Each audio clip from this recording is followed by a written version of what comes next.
But first, a couple of words about Riverkeeper, who we are, what we're up to. Now, you may know Riverkeeper from its earliest activities around the Clean Water Act and the original laws from the 19th century designed to provide for protection against water pollution. Riverkeeper has always been that watchdog group you can count on to enforce clean water laws if government agencies will not or cannot. And considering that our State Department of Environmental Conservation, which I had the pleasure of working for back in the 90s, has suffered an over 30% decline in the number of staffers and the amount of its budget in the last 20 years, it's especially good that we're out there fighting the good fight. But you know, besides that, besides the enforcement work Riverkeeper does, we're also trying to promote positive change, because with the Clean Water Act and so many of our environmental laws, a lot of the easy wins have already been accomplished, and the tasks of attaining true sustainability and making our communities more resilient, protecting water, protecting community character, they're just getting more difficult. And that's why we're working on proactive activities such as sustainable energy and working to increase investment in water infrastructure. It's all about making New York's waters fishable, swimmable, and drinkable. And we're going to do that through a combination of fighting the good fight on the enforcement side and being change agents and help develop better routines that are going to be more sustainable going down the line. And finally, what good is any of this if we can't enjoy the river to some degree? Our job is also to connect people to the river, both with service projects. We have our big Riverkeeper sweep every May, and since then we've had great cleanup and tree planting events in places like Peekskill and Kingston and down in Manhattan and Randall's Island, and also out there having some fun with kayak events, with swims, with triathlons and the like, because if we're going to get this water cleaner, if we're going to make our rivers and watershed more sustainable, we certainly better be out there enjoying them too, because that's what's most important to build a strong and deep constituency for environmental issues, especially for the Hudson and our drinking water supply. So I'm going to turn us now to Philip Musagas, who is the director of our Hudson River program, and for the last 9 years has been our leader on the Indian Point campaign. This is a hugely important time for the Indian Point campaign, and we're so glad you're joining us. Philip is going to take you through where we stand on preventing the spent fuel, the nuclear fuel at Indian Point from causing excessive risks, the issue of how to block relicensing for the plant and what you can do to help and support us in our efforts to keep the plant from being relicensed for another 20 years. We're going to talk about the impacts on the Hudson River and all of the species of fish that are affected adversely by Indian Point. Talk about replacement power so that we can show people that not only is Indian Point unsafe, it's also unnecessary. And talk a little bit about the inherent lack of safety, impossibility of evacuation, risk of terrorism that's associated with Indian Point. This is the time, the next 12 months are going to be the time that we look back on and say that's when we really got this job done, where we really won this campaign. When Indian Point closes, it's going to be because of the work we've done over the next 12 months. And so without further ado, it's my pleasure to introduce Philip Musagas, Riverkeeper's Hudson River Program Director, to tell us about Riverkeeper's Indian Point campaign. Take it away, Philip. Well, thank you, Paul. And I want to thank everyone for joining tonight. I think we have a great turnout, and I'm really interested to get questions from people and to give you all an update on this important campaign that we've been doing for such a long time. You know, as Paul mentioned, and I think as I'd like to go into more detail about, this is really a perfect time for us to get together and for us to update you all on all the different things that are going on with Indian Point. There are a number of of interesting and I think positive developments and actions that are underway. And there are a number of ways that the public can get involved and really support us on this campaign and make your voices heard on this critical issue for the Hudson Valley. And so what I'd like to do tonight, I'm going to take about 20 minutes or so and kind of walk us through and give you all an overview of the different legal proceedings that are going on with Indian Point. You know, we have state and federal cases going on. We have a whole new process with the Nuclear Regulatory Commission on nuclear waste storage that came out of a lawsuit that Riverkeeper and New York State filed against the NRC. We have to talk about energy replacement. We can talk about you know, some of the concerns about Indian Point, but I do want to start with kind of a recap of you know, why Riverkeeper's involved with this power plant and why we think it should be shut down. And we've had kind of a two-phase involvement here. You know, Paul mentioned that Riverkeeper has been around for over 40 years. One of the first big campaigns the organization worked on was actually Indian Point, and it was not so much to close the plant, but it was to make sure, or to try to make sure that Indian Point was built in a way that would protect the Hudson River, because there was a lot of concern even in the 1970s about a big power plant like this and the impacts it would have on the Hudson. So our first efforts, and that went on for a very long time, were solely focused on the impacts to the fish, and this comes from Indian Point's use of Hudson River water in a kind of a continuous intake of river water that kills enormous numbers of fish and puts hot, superheated water back into the river and causes major environmental impacts. So we've been doing that for a long time. That's kind of goes right with our core mission. But since 9/11, since 2001, we became very concerned about safety and security issues at Indian Point, and that's really when we started the Indian Point campaign that many of you are familiar with now. And so we're 10 years, well, 12 years actually into this campaign. And as Paul said, I've been involved in this for 9 years, and I have never been more confident that we are really winning this case and winning this campaign. And I think we're going to see Indian Point shut down. I can't tell you exactly when, but we have a lot of indicators that show that we're on the right track here. So, but I do want to take maybe a minute or two and just if you all can see this slide that we have up now. Just to recap some of the main concerns about Indian Point. I think the overarching concern, you know, whatever anyone's view on nuclear power or energy is, I think it's universally believed that there is no way to safely evacuate the public living within the vicinity of this plant. And we have 20 million people living and working within 50 miles of Indian Point. And that's that's roughly 6% of the U.S. population. It's an enormous number, and of course we have major banking and finance institutions in New York City, a very high population density in the city that could be affected in an accident or an attack.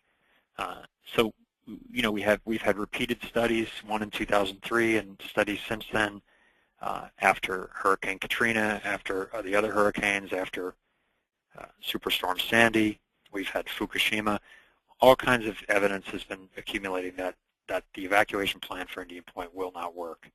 The Japanese nuclear disaster at Fukushima showed us without a doubt that the idea that you could have a 10-mile evacuation zone around a nuclear plant and you would only need to evacuate people within 10 miles is a pure fantasy. In Japan, they had there are areas of the country that are 40 and 50 miles away from Fukushima that are potentially permanently uninhabitable. And so we have to plan for a much wider area. And when you look at where Indian Point is, 34 miles from Times Square, you can only come to one conclusion, that it makes no sense to have a nuclear power plant so close to New York City. Along with these emergency evacuation concerns, we have the terrorist concerns. Of course, we've had to varying degrees since the 9/11 attacks. And the sad truth is the Nuclear Regulatory has done very little to really prepare Indian Point to withstand a terror attack or to be fortified against that type of of sabotage.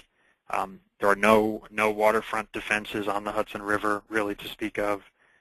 There's no security boat on the river. There are the spent fuel and the nuclear waste, which we're going to talk about a little later.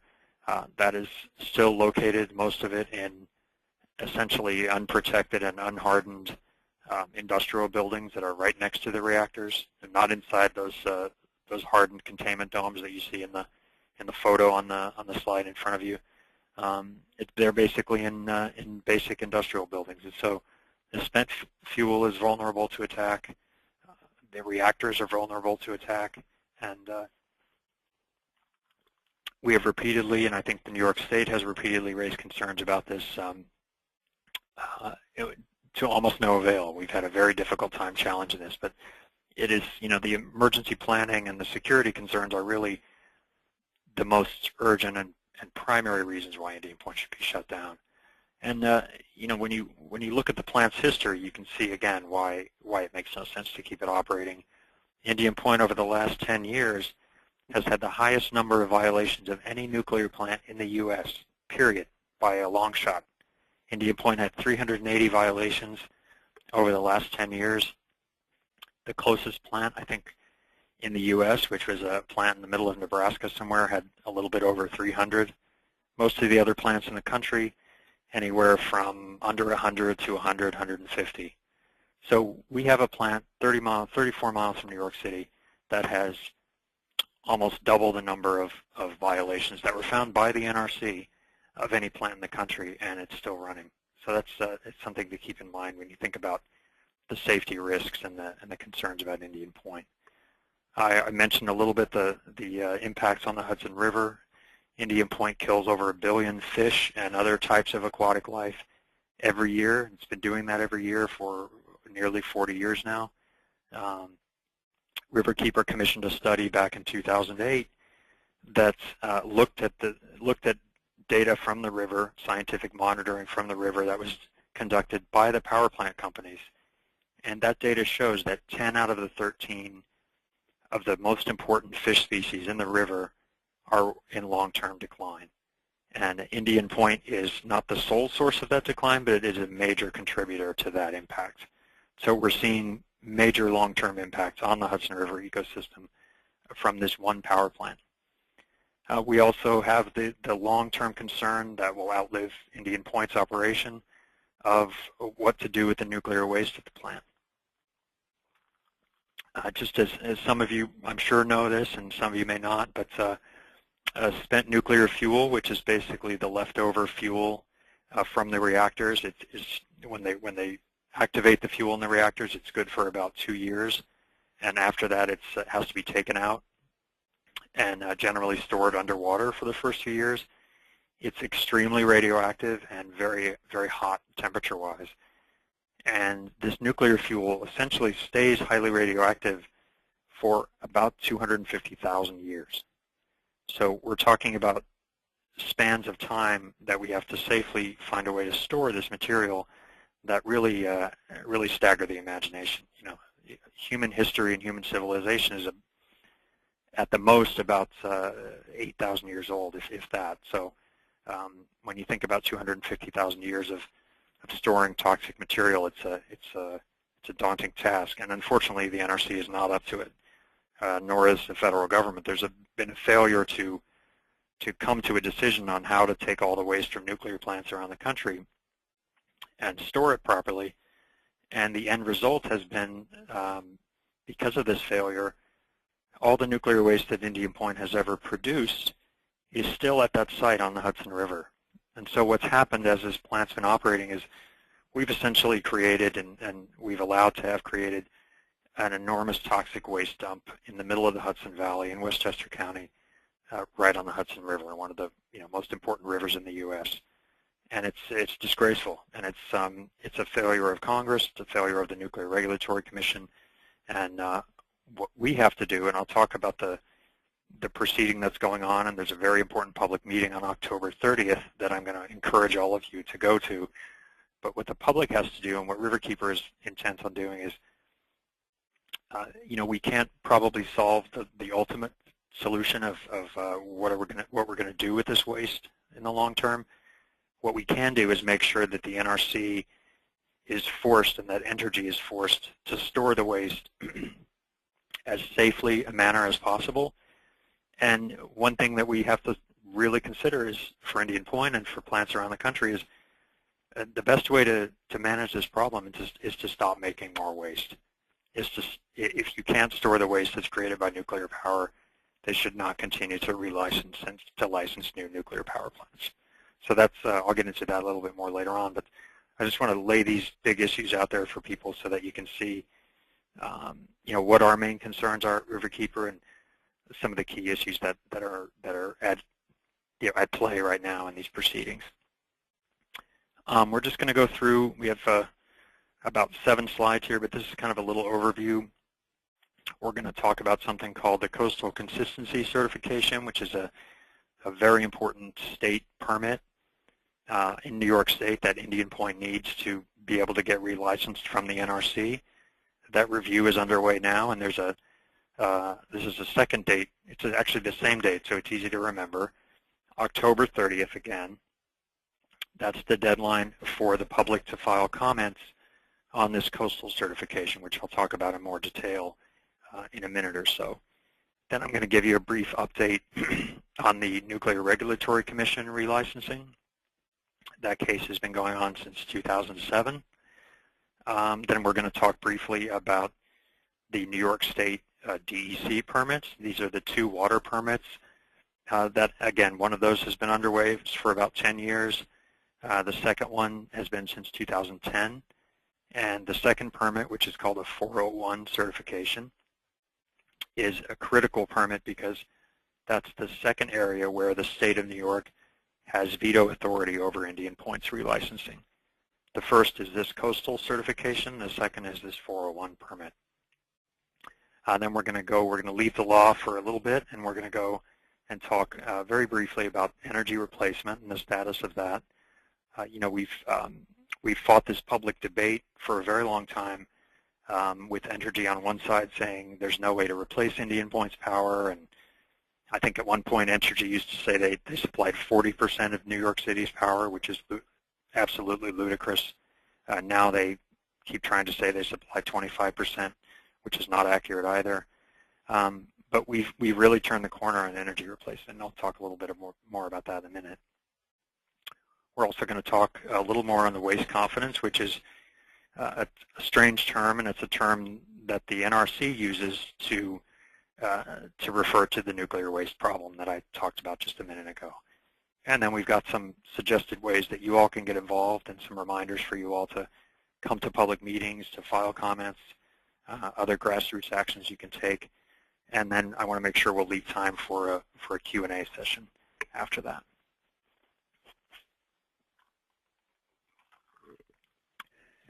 So the Coastal Consistency Certification, and this is a mouthful, and it seems a little daunting and boring when you read it, but essentially what this is there's a federal law called the Coastal Zone Management Act that states like New York with a lot of coastal area. New York has Long Island Sound and the Great Lakes and the Hudson River, of course.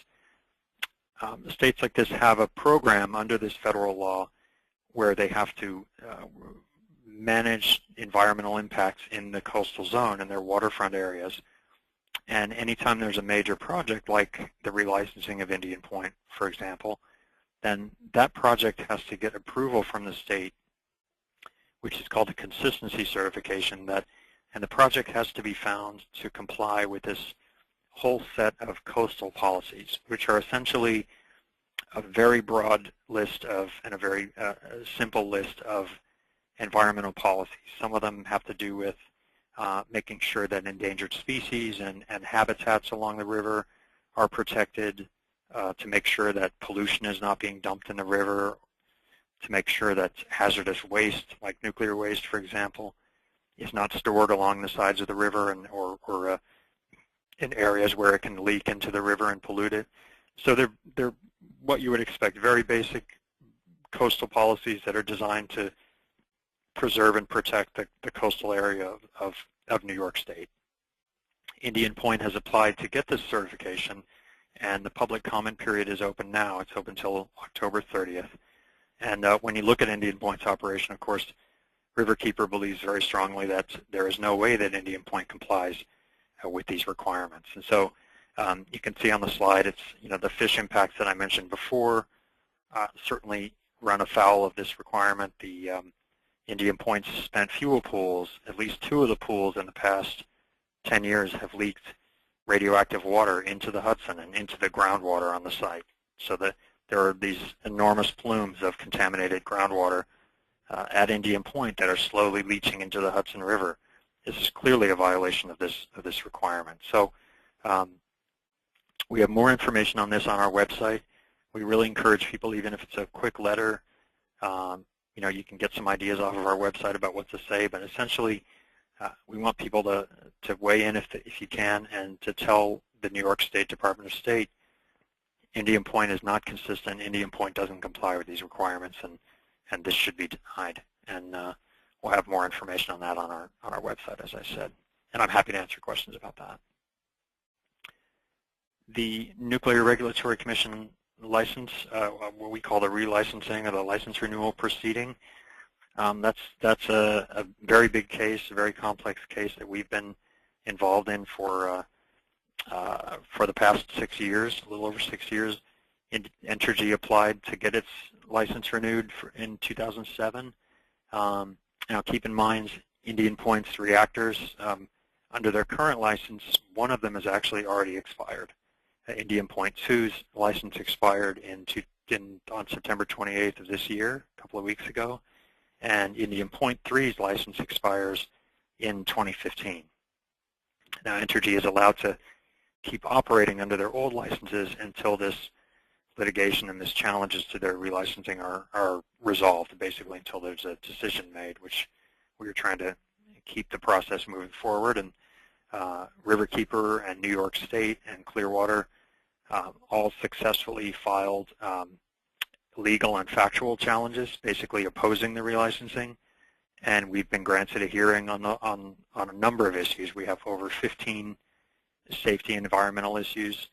And if you're just following along on the slide we have, we're about a little less than halfway through that process. We're about halfway through. We had hearings that were held before NRC judges in October to December of 2012, and Riverkeeper put on a very strong case on one of our issues. The state of New York did an amazing job and puts very strong cases up on, I think, 6 of their issues. But we have a number of issues left for a hearing probably happening next year. And just to give you a flavor of what happened at these hearings, Riverkeeper was doing cross-examination of Entergy's witnesses during the hearings on our issues. We had an issue about buried pipes and corrosion of reactor systems and leaks into the ground. Basic maintenance. Our argument is Entergy is not going to maintain this plant properly. The plant's going to leak. It's going to cause environmental impacts. There are going to be safety concerns. And during our cross-examination, Entergy admitted to the public in the hearing, that they have over 8,000 critical safety components at Indian Point. And since they bought the plant in 2000, they have inspected less than half of those 8,000 components. Yet they would like to be relicensed without ever having to look at a single one of those. So this just gives you a flavor of what the hearing was like. It's very technical, but when you really step back and look at it, Entergy is just not even doing the job it needs to do to maintain the plant safely, much less address a lot of these bigger issues like emergency planning and nuclear waste and other things that are of concern to the public. So as I said, we're going to have additional hearings happening probably next year. They haven't quite been scheduled yet. And we may have an actual an early kind of partial decision, a ruling from the NRC judges on the first round of hearings. That could happen in the next few months. We're not positive about that, but it's entirely possible. And that the judges would actually be making a decision on whether Entergy had won or Riverkeeper or New York State had won those particular challenges. So I'm going to move on to the state permit proceedings very quickly. In New York State, we've had proceedings underway over the 2 Clean Water Act permits that are at issue at Indian Point. The first one is called a Speedies permit, which is a silly acronym for it's a Clean Water Act permit. Essentially, it's the permit that allows Indian Point to take in Hudson River water and then discharge that water back out into the river. And this is the cooling water intake system that I mentioned earlier. The permit deals with some other things, but the part we're concerned about is their use of 2.5 billion gallons a day of Hudson River water to operate the plant. So that permit, back in 2003, 10 years ago now, the DEC, the State Environmental Bureau, put out a draft permit. This permit hadn't been, before 2003, this permit hadn't been renewed in 15 years. And, for reasons that are too complicated to go into here, the state had simply sat on this permit for a very long time. And so Riverkeeper and some other groups essentially, Richard Brodsky was very involved in this, essentially forced the state to come out with a new permit. And it's a good permit. It requires Indian Point to basically retrofit to what's called a closed cycle system, which is like a radiator type circulating system for the cooling water. If they do that, that would virtually eliminate the impacts on the Hudson River and the impacts on fish. Entergy, of course, challenged that permit, and so we were in hearings on that permit for quite a while. In 2010, the same State Bureau, the DEC, took an even more aggressive position, and one we really liked, which was the DEC actually denied what's called this 401 water quality certification, which is this critical, basically it's a finding or a certificate that the state has to give Indian Point before they can get relicensed from the Nuclear Regulatory Commission. And the state denied this permit outright. They said, the way Indian Point is operating, it does not comply with state environmental regulations. It's leaking radiation into the ground. It's killing 1 billion fish a year. We're not going to give you this permit. And so Entergy, of course, asked for a hearing on that. And what's happened in the last couple of years is the state has combined those 2 permits into one set of hearings, which started back in 2011 and are continuing through 2014. We should be close to wrapping up in 2014, and you'll see some notes on the screen about some issues have been finished already over the last 2 years. Coming up next, we are going to be talking about, in hearings in early 2014, we are going to be litigating the different parties' proposals for building closed cycle cooling and eliminating this impact on the Hudson. So Riverkeeper has put in their own design for cooling towers. The state of New York has put in a very enormous report that explains in detail how these cooling towers can be built. And Entergy's effort is basically Entergy's focused on trying to show how it will be impossible to build these cooling towers, and they'll be too expensive. And essentially the world will come to an end if they're required to retrofit this power plant. And just to give you a flavor of what we're talking about, Entergy, in one of its recent filings, filed a report which contained all kinds of concerns about building cooling towers on the site. And Entergy literally made the argument that if you build and operate cooling towers that circulate the cooling water, you could have Legionnaire's disease growing in those cooling towers that could infect people living nearby. And you can't make this stuff up. This company is desperate to avoid complying with environmental laws, and they're desperate to avoid shutting this plant down. And so they'll do everything in their power, no matter how ridiculous, to try and to scare the public and to distort what's actually going on to their own ends. So, well, let's go on. We will go to the next slide. And the last 2 issues I want to talk about, because I want to make sure we have time for questions.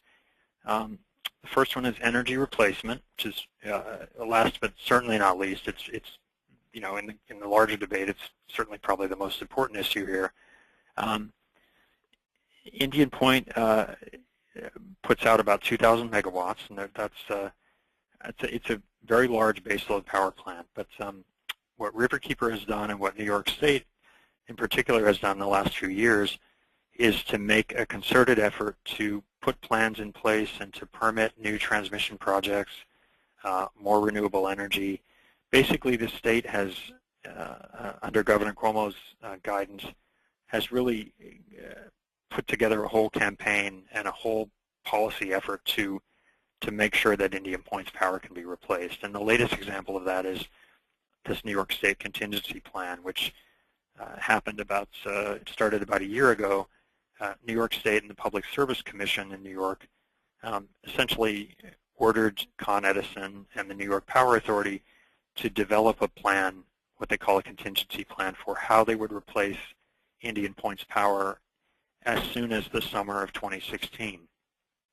They were assuming if things continue to go as they do, Indian Point 3's license expires late in 2015, and we would need to have a plan in place by the following summer. This Con Edison came up with a great plan. They are basically pursuing that now, and we just had an order, a ruling from the state on Friday, basically approving the plan, or two out of the 3 pieces of the plan have been approved. One is the state is going to do more energy efficiency to save more, several hundred megawatts of power. The state is also going to build a new transmission and basically upgrade the transmission system, which will allow a lot more power to be transmitted from upstate New York, which is part of the problem with Indian Point. Is essentially there's a bottleneck, and it's difficult to get power from upstate New York down to New York City. And so if we can improve the transmission grid, we have power supplies upstate that can send power downstate and actually can help power prices as well. So the state is on board and is doing, I think, a very good job of doing planning for this. And Riverkeeper has been very involved in this. Since 2011, we did our first report on energy replacement. And in 2012, we did a report that specifically shows how the state and how private companies could replace Indian Point's power using only energy efficiency and using renewable energy from upstate New York. So the state has one plan which relies on more traditional approaches. Riverkeeper's put forth another plan that would really be the cleanest and most sustainable way to do this. And none of these plans is going to result in major cost increases. I think our plan estimates that the increased cost to ratepayers, if you did everything in our plan, would be about $2 a month on average, possibly less. The New York State plan, they haven't come out with a firm number yet, but many of the projects that they're proposing to do for transmission improvements especially are projects that they would need to do whether or not Indian Point was open or not. They're essentially, they have to maintain the grid and they have to upgrade and modernize the energy system in New York State. So much of what they're doing is doing that regardless of Indian Point, and the end result and the benefit will be we won't need Indian Point when that's done. And then I'm going to wrap up with nuclear waste storage. This is, as I talked about a little bit before, this is really one of the major issues with Indian Point, both now and then after Indian Point is closed. We'll have to deal with this waste for a long time. So this environmental review that the Nuclear Regulatory Commission is now doing is the result of a lawsuit that Riverkeeper filed against the NRC back in 2010, and it was challenging the NRC's approach to nuclear waste, because up to this point, the NRC had never done an environmental review of nuclear waste storage. They simply said, we don't have to worry about nuclear waste at power plants because the federal government's going to find a permanent solution, and they're going to build a permanent repository, and once they do that, all the waste is going to magically go away, and it'll be taken to Nevada or Utah or somewhere else, and we won't have to deal with it. That worked for a while. That actually worked for over 20 years. But the last time around, when we took that to federal court, the court looked at that with a common sense approach, and they said that's ridiculous. There's no plan in place to dispose of this waste, so you have to look at the environmental impacts, and you have to deal with this waste storage. So we have a very important public meeting coming up on October 30th, and I can answer more questions about the waste issue. That's going to be happening in Tarrytown, and I think Dana already sent around a link to talk about where that will be taking place and more details on that meeting. But it's a critical chance for the public to come out in person and really show the NRC and show Entergy and our elected officials that people care about Indian Point, they're concerned about it, and they want to see major changes made. They want to see the plant shut down, and they want to see this dangerous nuclear waste really taken care of. So our last slide, I'm going to stop now. I think I'm running a little over time, but on the last slide just describes some ways that you all can get involved. You all can look at that while we're doing the Q&A, and I think there's more information on all of this on our website. So I will take a look at the questions. While you're doing that, Philip, yeah. Dana, who's organizing this for us, has given me one question to address. Okay. And I'll also say that one of the things Philip has mentioned is our expert reports. We have 2 different hearings going on. We have our work to fight the EPA and the Nuclear Regulatory Commission from doing substandard regulations on spent fuel management. We're working to push better solutions to the replacement power question, and we're going to appeal to you, and Dana will appeal to you after the panel is done and when she sends out the report, to support us, because our expert witness burden just got a lot more sizable when New York State said, why don't you ramp up your presentations on the question of the cooling towers? So we are going to do everything we can to put our best case forward in these hearings. We have 2 wonderful challenge grants from some of our major donors totaling $20,000, and we're seeking your help and assistance. A link will be sent to you so that we can fight the good fight the way you will want us to fight it, all the way, with no retreat, no surrender. Now, Dana is also going to send you out 2 links, and this goes to the question that's been posed about CNN broadcasting a pro-nuclear film called Pandora's Promise. They're going to broadcast it next month, apparently. It was shown in Pleasantville, New York, here in Westchester County, and there was a debate between the filmmaker and Bobby Kennedy afterwards, which is a very important debate. And so the question is, how can we make sure that CNN allows a true debate on the issue? It's a fantastic question. Thanks for alerting us to the showing of the film on CNN. First thing I'm going to say is that we're going to get the producers on CNN to view the Fukushima ongoing implications for New York panel that was held at the 92nd Street Y in Manhattan about 2 weeks ago.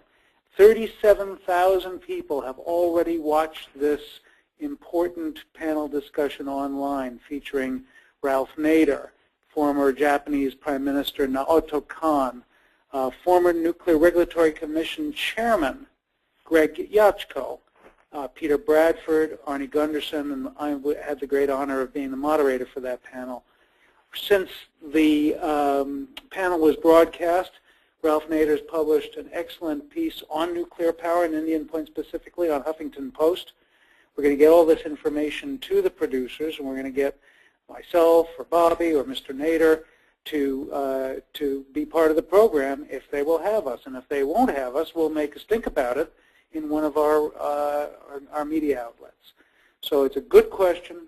We're going to do everything we can to set the record straight. Some of the things that Mr. Nader says in his presentation are, you won't solve climate change through nuclear power. First of all, you have all of the climate implications of creating the fuel, dealing with the fuel, and so it's not a carbon-positive fuel. And it's a fairy tale if you think there will be enough nuclear power stations created to get rid of coal or frack gas or other carbon-heavy fuels. We need to go all in on renewables and energy efficiency. That is the only way to keep ourselves safe from climate change. It's the only way to generate power in a manner that allows us to be truly sustainable. So that having been said, I'm sure there's some other good questions that Philip will take over from here. Sure. Thank you, Paul. So we've got a number of great questions. What I'm gonna do is read the question so everyone can hear it, and then I'll try to give a brief and concise answer. We've got about, it looks like we've got 4 or 5 questions running. So first question: is Indian Point, quote, grandfathered in, end quote, for any of the 44 coastal consistency policies? These are the coastal certification policies I talked about under the Coastal Zone Management Act. So the question says, anything they can use to divert typical policy certification? The question is asked because the commenter does not want to waste their time commenting on policies that may not be applicable. The basic answer here is no. Our Riverkeeper's position and New York State's position is that this will be the first time that Indian Point has undergone this type of review and this certification under the Coastal Zone Act. Entergy has made a great effort in state court they've gone to state court suing the state of New York and suing the Department of State of New York, challenging their authority to do this review, and Entergy has argued, I think, on a couple of different cases that they don't need to undergo this review because they are essentially grandfathered in. And there really isn't a legal basis for that. Under the state regulations, that is only applicable in certain situations where a project is virtually unchanged, and Indian Point has had significant changes and made to the facility. And you know, since they applied for relicensing, Entergy has been told by New York State that they would have to undergo this review. Essentially, the Coastal Zone Management Act was passed after Indian Point began operating, and so Indian Point has never undergone this review, and because it's going for a renewed license, this requirement is specifically triggered. So I think if the person who asked the question, others, when you're looking at the coastal policies and the environmental impacts and those issues, pick out every policy you think is applicable and make your best arguments about why you think that applies to Indian Point and why Indian Point is not meeting that requirement. The next question, what is the recourse for Entergy operating a reactor with an expired license? That's a great question, and I wish I had a silver bullet answer, but unfortunately there is not a lot of recourse in the short term that we can do to force that issue. It's essentially under federal and state law and administrative law. For these types of permits, there's a lot of discretion for the agency. In this case, it's the Nuclear Regulatory Commission. If a company has applied for a renewal of a permit and that's being challenged and that's in dispute, the company, generally under federal administrative law, the person who has that permit, the company who has that permit, has the right to keep operating under the expired permit until the application for the new permit is resolved, until that's decided. And now there are limits to that. We don't know exactly in this case what they are. This is the first time we've had a nuclear plant operating on an expired license. But essentially, we think that's limited to the NRC relicensing case. Unfortunately, that could go on for a little while longer, and we have until 2015 for Indian Point 3, but it's likely that Indian Point 2 will operate for at least another year to 2 years while these hearings are going on. If something changes and there's an earlier decision from the state or a decision from the NRC, then that could influence how long they get to operate on this expired license. But for now, they have a grace period that's not never-ending, but it's probably good for a year or two while these hearings are underway. The next question, and this is a great question too, these are wonderful. The question is it useful to pressure local political officials in small towns across Westchester to turn against Indian Point, particularly those who support Indian Point that are potentially up for re-election? Then there's I'm not quite clear what it says, but there's a question about would this lead to pressure on higher level officials and federal elected officials like the 2 New York senators and the Congress people. I think it's a great idea on the grassroots level to to go to local town boards and local municipalities and to council legislatures for the 4 counties around Indian Point and work at that level to get resolutions passed. I think it's a way. It does 2 things. It puts elected officials on record taking a position on Indian Point, which I think is good for other elected officials, and it also is a way for people like Riverkeeper and IPSEC and the other groups in the valley that are very active on Indian Point. It's a way to get our message out and get this information out to the public. Because every time I've talked to a town board or gone to a town meeting, you'll meet at least a couple of people that don't know a lot of these facts about Indian Point. So it's a way to spread the word about Indian Point, and it's a way to get a public record of hopefully a growing level of opposition to the plan. And I'm just going to go on to a couple more questions down, which relates to this. Someone else has asked, just confirming that our last slide here is saying that neither Senator Gillibrand nor Senator Schumer have taken a position on Indian Point. To the best of our knowledge, neither one of the senators for New York has ever taken a public position on Indian Point, and Riverkeeper thinks it's high time that they did, and that they're way overdue to get involved in this campaign, because this is an issue that affects definitely New Yorkers in the Hudson Valley and New York City. And if we had an accident or a large radiation release at Indian Point, it would affect all of New Yorkers in one way or the other, either economically or environmentally or otherwise. So, Senator Schumer and Senator Gillibrand in many ways have kind of gotten a free pass for many years. They've worked on Indian Point issues, I think, potentially behind the scenes, but we need them now at this critical time to take a position publicly. And I think if they look at all the evidence that's out there objectively, they should oppose a relicensing of Indian Point. We have another question about the power supply, and the question says, please clarify the 25% versus 5%. Where does all Indian Point's energy go towards? This is a great question. It's also, I think, a tough question to answer. I think the evidence shows that, from our perspective at Riverkeeper, that the 25% is a very inflated number. Entergy has never supplied documentation to support that. They used to have Con Edison and the New York system operator, which kind of manages the grid in New York. They would essentially agree with Entergy that it was up to 25%. There's a big difference between 25% and up to 25%. As we all know. The 5% number, I think, comes from IPSEC and some other groups who have looked at the public power contracts that Entergy has with Con Edison and I think with New York Power Authority and potentially with New York City. And those contracts, because Indian Point's licenses are either expired or on their way to expiring, those contracts have wound down to almost nothing. And I would agree that if you look at those contracts and that amount of power, under those public contracts, they're supplying very little power to Indian Point.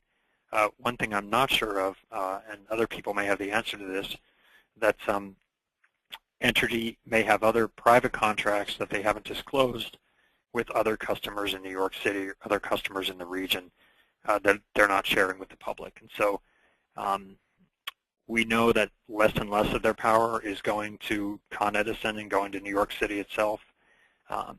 When you do the math on Indian Point and the power it supplies and the demand in the region, I think literally the most power Indian Point can supply is something like 15 to 16%.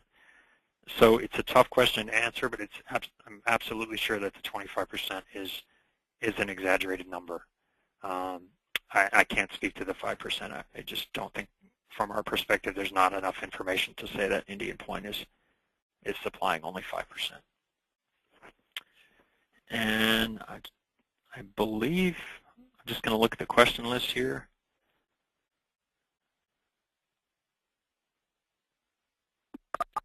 I believe that is all the questions we have at this time.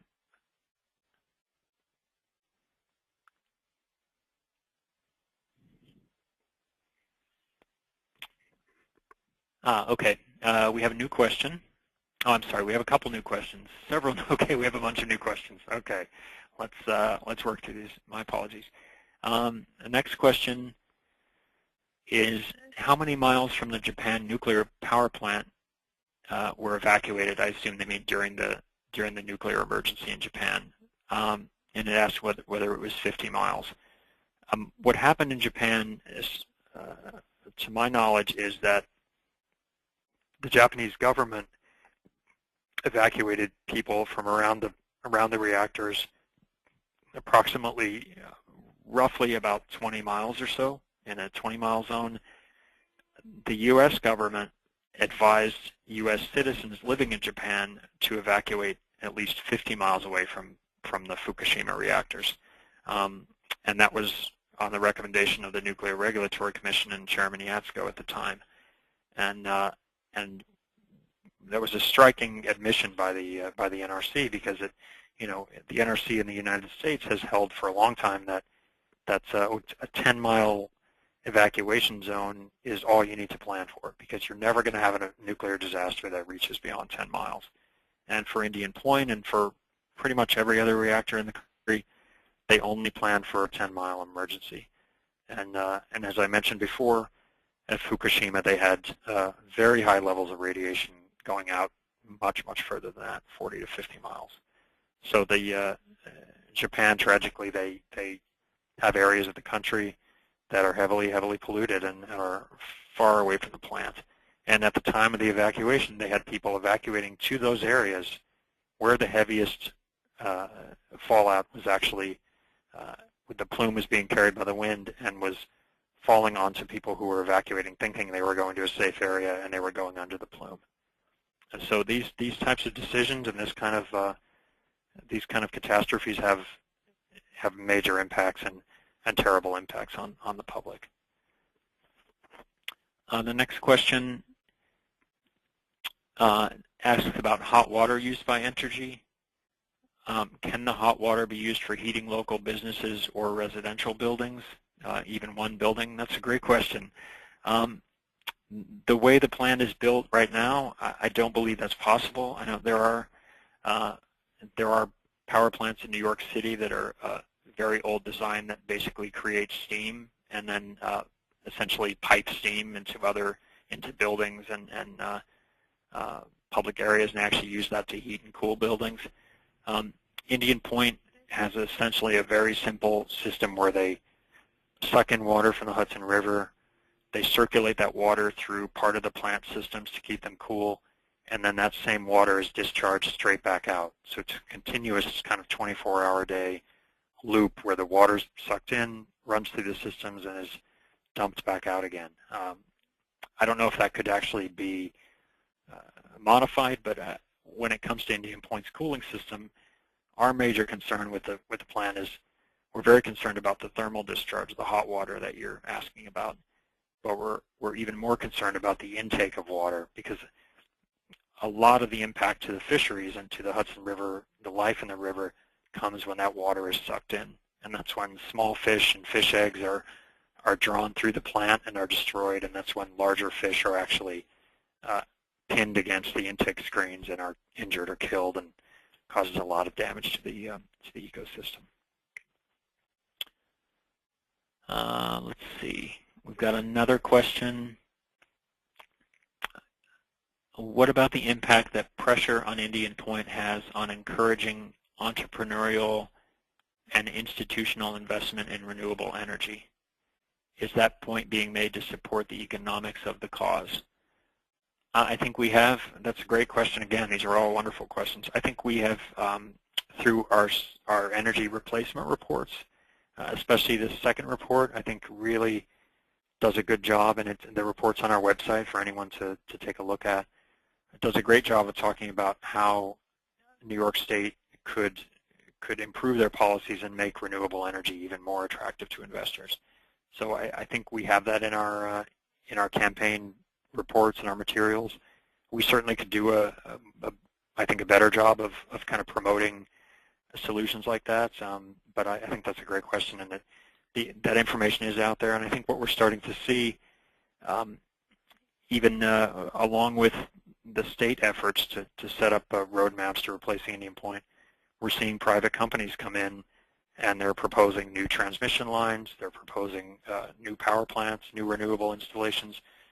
So the private market is responding to this idea that that Indian Point is probably going to close, and you're starting to see a lot of private market interest and private sector interest in supplying power in this region because it's very profitable. And so the market, I think, is starting to come in, and when you have the market and the state acting to fill that need, then I think we're starting to see some positive developments.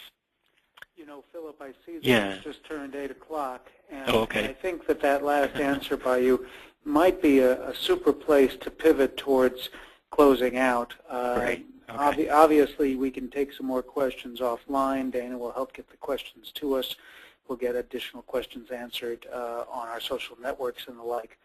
But first of all, I want to thank Dana Gallay for organizing this webinar, and I especially want to thank Philip Musegas, who has done 2 of these now today, and it's quite intense. I think we all owe Philip a great deal of thanks, first for the work he's done this evening, but of course mostly for the work that he and his team are doing on the Indian Point case.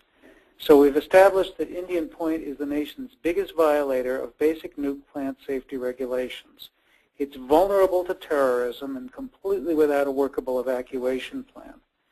Indian Point 3 is America's most at-risk nuke plant for meltdown due to earthquake. Reactor containment domes and cooling water systems suffer from age-related corrosion and other deterioration. Spent fuel, there's nothing to be done with the spent fuel, and there are literally dozens of fire safety exemptions that have been granted to Indian Point. What you can do to help on the campaign to close Indian Point, comment on the coastal consistency determination. Dana will get you all the links necessary to give you the tools to do that. Comment on the spent fuel storage issue, where the idea that there's a waste confidence rule is almost too Orwellian to even make a joke about. Support Riverkeeper. Your funds will be matched. We will use them to support our expert campaign and our legal campaign. Now that plans for new power sources are moving forward, the New York State plan that Philip mentioned earlier has approved 780 megawatts in new energy efficiency and power transmission projects, and that's well over 1/3 of the power at Indian Point. Indian Point can be closed without a single additional cubic foot of fracked gas, and this is a point that we make over and over again, through proper reliance on energy efficiency and renewables.